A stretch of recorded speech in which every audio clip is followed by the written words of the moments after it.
বিএনপির কে ধ্বংস করার জন্য বিএনপির প্রায় ৬০ লক্ষ মানুষের বিরুদ্ধে মিথ্যা মামলা দেওয়া হয়েছে। বিএনপির প্রায় ২০,০০০ মানুষকে হত্যা করা হয়েছে। ১৭০০ নেতা কর্মীকে গুম করা হয়েছে, খুন করা হয়েছে এবং একটা অবিশ্বাস্য রকমের একটা ফ্যাসিজম এখানে প্রতিষ্ঠা করা হয়েছিল।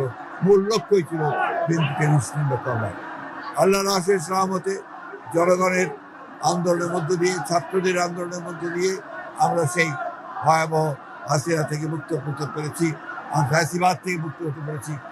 এখন যে চ্যালেঞ্জ আমাদের সামনে রয়েছে সেই চ্যালেঞ্জ হচ্ছে যে আগামী ফেব্রুয়ারি মাসে, ২৬শে ফেব্রুয়ারি মাসে যে নির্বাচন অনুষ্ঠানের কথা আছে, সেই নির্বাচন অনুষ্ঠান সুষ্ঠুভাবে করার সর্বোচ্চ সহযোগিতা করা, সাহায্য করা।